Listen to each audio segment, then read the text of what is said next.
episode of Jay Leno's Garage. You know, there are some cars that are so special, so unusual, you think, well, there's no chance we'll ever get that car here at the garage. Well, fortunately, we live in Hollywood where dreams come true, and this is a dream come true for me. This is, I think, one of the greatest Mercedes-Benzes of all time. This is the 1970 C111-II, I believe is a catchy name. But this, I think, would have been the rightful successor to the classic Gullwing from the 1950s. This car comes to us from the Mercedes Classic Center right here in Southern California. And you know, if you've got an old Mercedes-Benz, they've got every single factory part available. And if they don't have it, they can get it. And that's why it's kind of a fun place to go down and visit every now and then, because they always have something unusual. Something's always being restored or coming through the factory.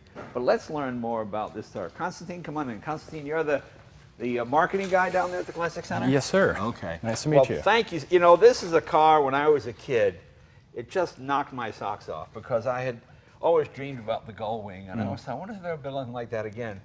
Then when I was in my late teens, suddenly this started appearing. Tell us about it.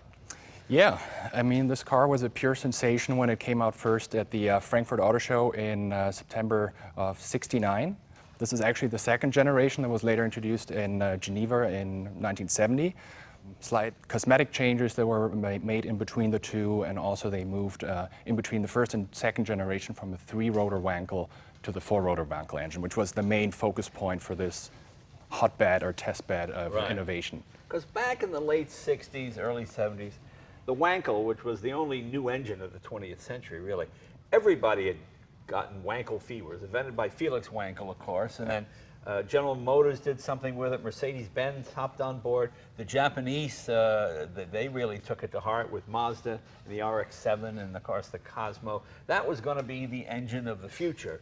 But unfortunately, the Wankel did not have the reliability of a normal internal combustion engine with seal wear, and fuel consumption was not great. I think the fuel crisis in the 70s kind of knocked them out of the park. But this truly was a dream car. And because the Wankel was not as reliable as it should be, that's always been a Mercedes-Benz trait. You've got to have the reliability. It's got to be able to run as fast and as reliable as possible. So that's when they switched to a V8. But it went through what, a 2-rotor and then a 3-rotor? A 3-rotor and then a 4-rotor. Oh, a 3-rotor and then a 4-rotor. Okay. We got a picture of the 4-rotor engine. Oh, yeah. And then they actually put a V8, basic 3.5 liter at that time, in 2 of the cars, just for testing purposes, because aside from the engine, they also wanted to test materials. So you had a fiberglass body on this car, just to really test the limits of that material. And in terms of rigidity, they did extensive wind tunnel testing with these cars, a lot of suspension testing of something what was introduced with our R107 generation SL at the time, to really see what are the limits of those systems. And on the rear axle, they kind of adapted to something that would later become the multi-link rear suspension that we introduced, I believe, in the early 80s. And I remember I was at the Classic Center in Germany, and I went to this sort of nondescript warehouse. We'd like to show you something. And they opened the drawer, and there were a bunch of these stacked, one on top of the other, if you had model cars as a kid. That's how you would set them up, yeah, exactly. And it was like, oh my God. Yeah. I mean, they had the Wankel ones there, and how many of these did they build? Out of the first generation, the orange ones that everybody knows, they built 13 cars in between the 2 generations. The very first one was a prototype where basically they rolled the chassis out. They already wanted to do their initial testing, and before they were able to manufacture the first fiberglass body, they slapped a kind of crude-looking aluminum body on it. But it was 13 of the first and second generation, and then 2 more later in the 70s that got the diesel engine and did the record runs in Nardo, and one of the 4th generation where they tested another V8 in the late 70s. Yeah, it was an interesting time, because Mercedes-Benz, every time I saw this car, it had a different engine. Yeah. I remember they had a turbo diesel, and it went something like 200 miles an hour, but got some pretty crazy mileage, like 20 miles per gallon or something. Yeah, something like that. It was insane. I know it doesn't sound like much, but back in that day. Yeah, even today, a Bugatti Veyron will empty its gas tank in 12 minutes. It flat out, something like that. So you're getting what, 1-2 miles per gallon. So that was pretty amazing. Is this fiberglass? Is this yes. This one is fiberglass. Okay. That's a fiberglass one.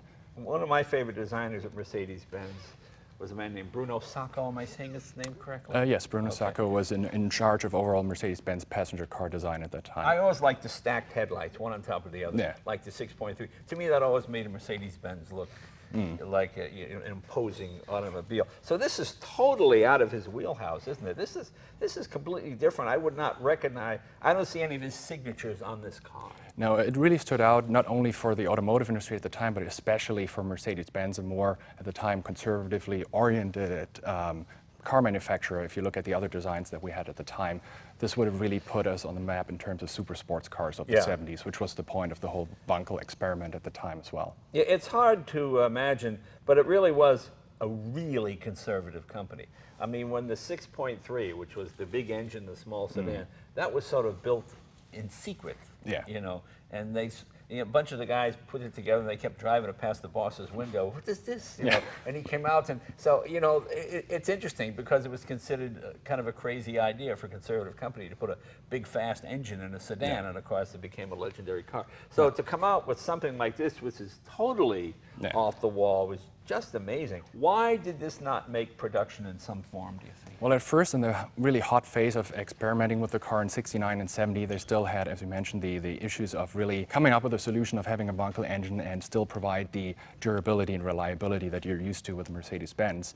Later on, around 72, 73, we believe they sort of figured that problem out, but of course, by that time, you had very stringent emissions regulations, and by 73, the oil crisis hit, and the Wankel, which was not the greatest engine in terms of fuel consumption, was kind of dropped off the map for Mercedes-Benz. And you can see all the classic Mercedes touches, the big safety steering wheel, all the things that, you know, that Mercedes-Benz is known for. I mean, this is pretty radical, too, the way this...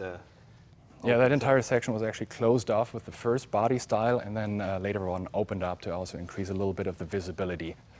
Do you know the coefficient of drag? I don't mean to put you on the spot. Do you on this one is 0.325. 0.325, which is quite good, isn't it? It is pretty good, especially for that time. It's even for remarkable. now, that's pretty good. Yes. And what did it have for brakes? Obviously, four-wheel discs all the way around? Discs, yes, ventilated disc brakes all around. And they actually did some testing on the track in Hockenheim and Nürburgring with wide racing tires, Dunlops at the time, to just really see how that whole system works, both as a road configuration and a race car. Although they always reiterated and emphasized, this is never going to be a race car. We're not going to go back to racing. So the idea was to build a road car, huh? Yes. And was the gull wing door always part of it? From the get-go, it was part of the design of that car. And it definitely would have been a spiritual successor to the 300 SL in terms of really having a sports car, a road car with racing genes. Yeah. Can we open the rear? To see yes, absolutely.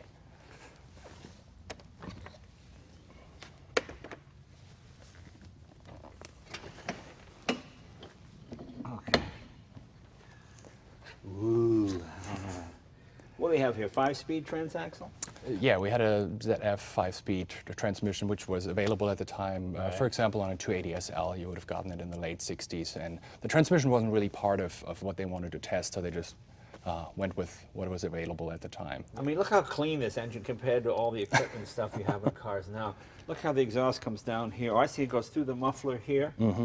And that's basically the original configuration that they did in the early 70s when they swapped the Wankel out for a V8 for just the testing purposes. They just added now, in part of the restoration that was done in Germany last year, fire suppression system. Yeah, this is the fire suppression, you gotta have that, And then you see some green wires over there that was for temperature testing, just to make sure and we're all in the green radiator and everything is in the front. Yeah. The standard production 3.5, the same that was in the sedan and whatnot. Basically, yeah. Okay. And what does this car weigh, do you know? I think it's around 2,700 pounds. Wow, that's pretty light. Yeah. Okay. Of course, being fiberglass, sure. No. Let's take a look at the interior of the car.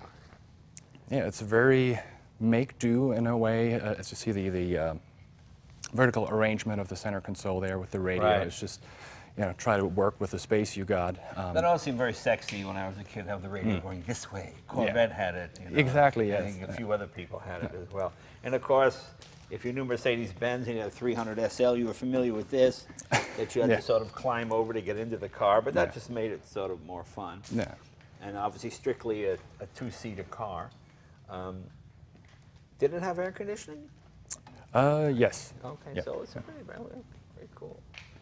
But there was thought of producing it, wasn't there? There was thought of really making sure if we want to produce it, we can. So there was a lot of thought that also went into that. From version 1 to version 2, they lowered the window line so you had increased visibility. So there was really the thought of, okay, we don't want to just test technology and materials on this car. We want to see, can we make this feasible as a production car, probably a limited run or small series production. But I mean, it was such a sensation when it came out. Weren't there people lining up with checkbooks? Yes, yes, please. How much? I don't care. Blank check. Exactly. We got blank checks from customers all over the world that saw the car, especially the second generation in Geneva, and just said, fill in the number, I need this car. And we still have a few of those in the archives in Germany, actually. So why did they not build it? What was the reason? Why they didn't go with that body style, I think at some point it was also the testing. Okay, what can we do? We have a very, very efficient, drag coefficient on this car.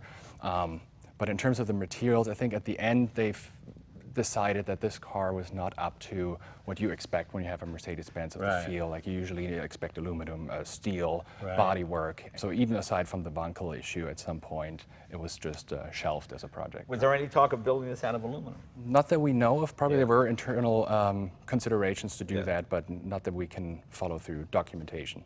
Is there any trunk space in the front, or is it all radiated? Just a little bit. You got a spare tire in there. It's very limited in this. So it's just a toothbrush, really. Yes. Pretty much. Okay. So not much has changed. Yeah. Supercars are always going to be supercars. Can we take it for a spin? Absolutely. Let's do it.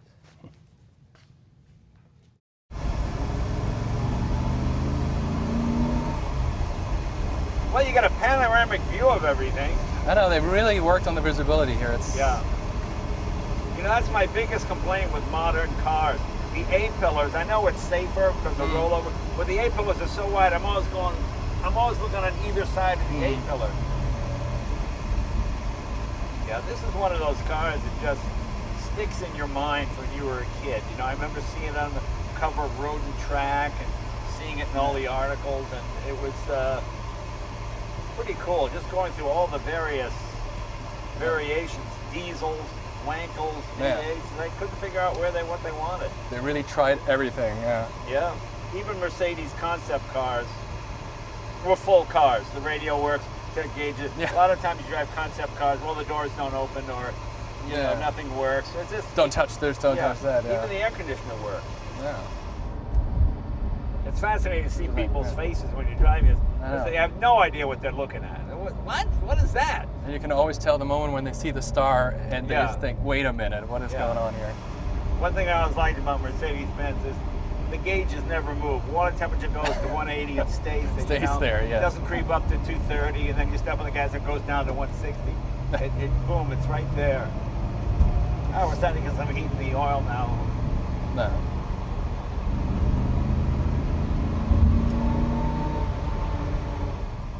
Getting a kick out of that riding shotgun in this car. Yeah, it's so funny. Riding shotgun, that's the American expression. They never said that in Germany, did they? No. Why do you ride with the shotgun? I do not understand. Yeah, what are you talking about? Why do you have the shotgun in the car? I don't understand. I know you guys had this at Pebble Beach, but you could drive it to Pebble Beach. You could, you really could. It's, like you said, the most important thing here in Southern California, the AC is blowing, so got that covered, but it's easy. You know, in most cars where the windows don't open, I feel really claustrophobic because the window's right here. Whereas this, it's pretty cool. I don't have that problem at all. Yeah. You don't have any arm contact with the door. There's still enough space for you. It's long-legged, isn't it? Boy, I'm in second gear. And second gear feels like third gear in most cars. Yeah.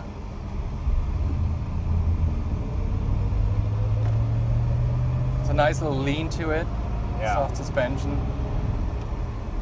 I mean, they really wanted to make it, a sports car, but something that you can take on the road and you can take it from Stuttgart down to Italy or something. Right. And enjoy yourself. It sort of reminds me a little bit of the, what was that, the M1 the BMW built, remember, for a while there? Yeah. But this, I think, is obviously faster. That was only a 6-cylinder. Yeah. Did any of these ever get into private hands? No, not a single one. Wow. It's one of those cars where you say, well, if you break it, you buy it. It sends the wrong message. Yeah. And then I would try to break it. Exactly. Oh, it broke. Now I have to buy it. Yeah. I mean, you could build this car today. It really is a timeless design, like the McLaren F1. It really is. You can't even tell what year it is. And it turned quite a lot of heads at Pebble Beach. And it's the only one that we have in our collection that's running and driving. Yeah. The other ones with the old Wankel engines in them. Some of them you could theoretically get running again, but at this point it's more a consideration of conserving those engines. Right, right.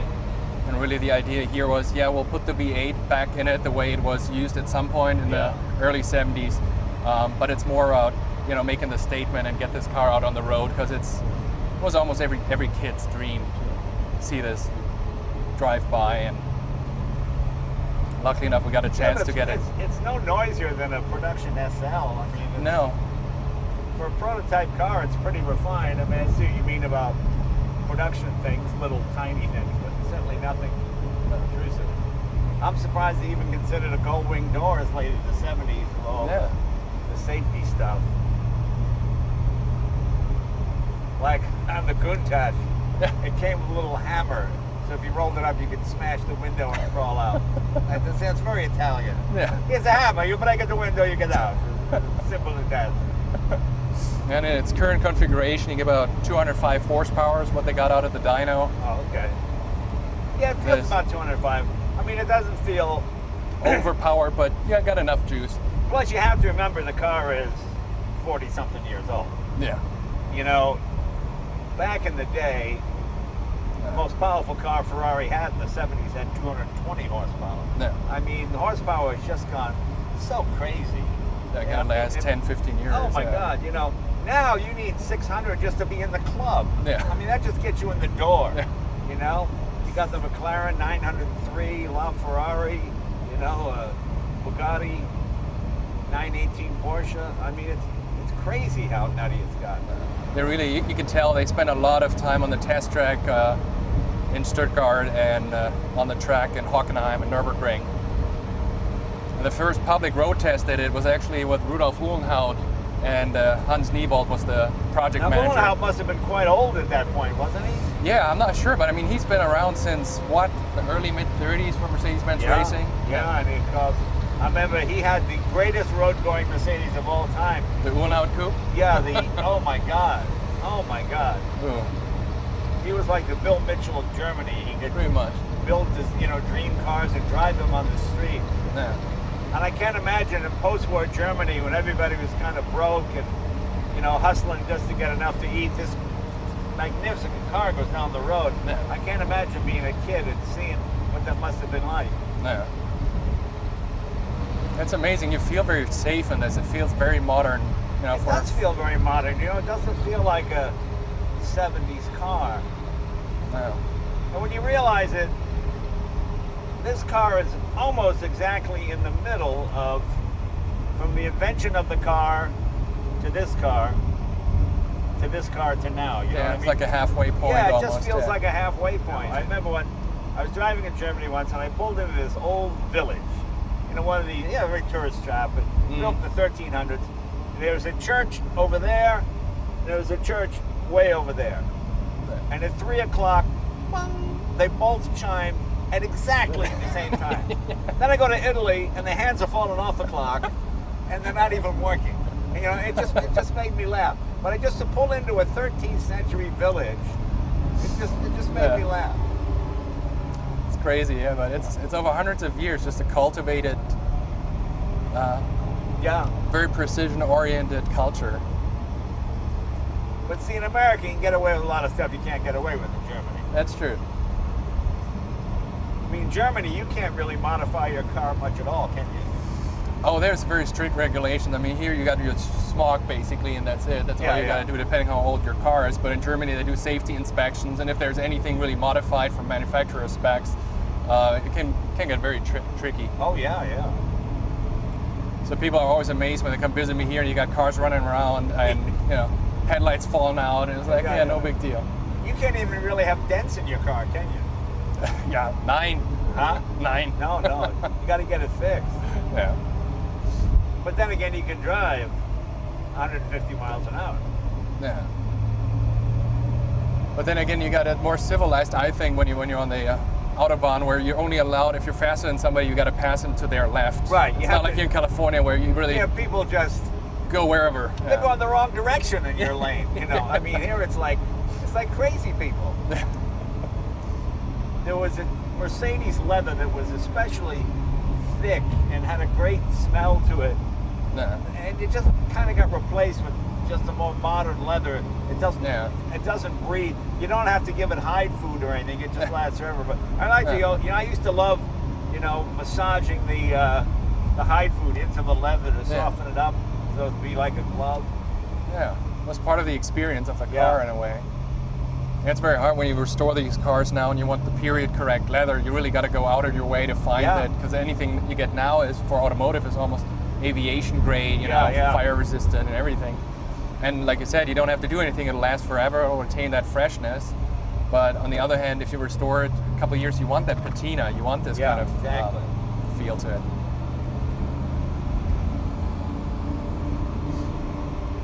Looks like Germany now. Yeah. But yeah, Mercedes tried to fight it, the cup holder, for a long time. Oh yeah, losing battle. Yeah. And then when it did come up with a cup holder, it was the most complex. You press it, it turns, it goes left, right, and then it comes up and comes around this way, and then it grabs. I mean, it was the most engineered cup holder.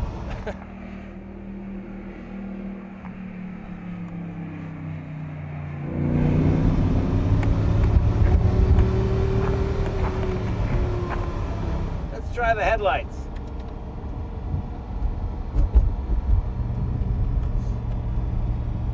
It's kind of cool. Yeah.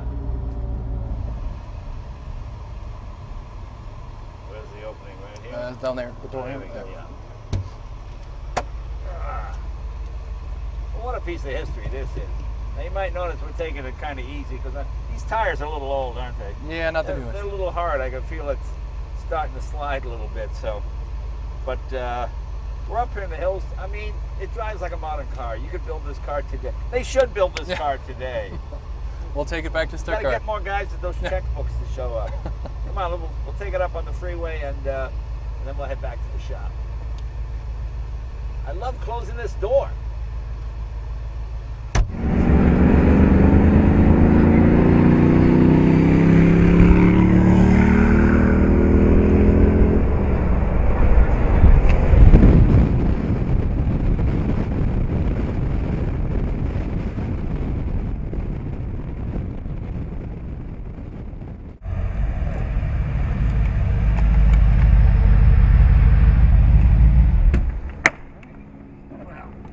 What a thrill that is. I want to thank Constantin and the Mercedes-Benz Classic Center. And Mercedes-Benz in Germany, you know, it's a huge deal to get a car like this, a priceless car like this on the road. There's insurance and whatnot. And the fact that you guys go to all the trouble to bring it here, we really appreciate it. My pleasure. And if you got an old Mercedes, no matter what part you need, this little thing here, you need that switch, they got it at the Classic Center. That's the cool thing about it. So I can't thank you guys enough for making this dream come true. It took me 40-something years, but finally sit in. I finally got to sit. I got to drive it. See you guys next week.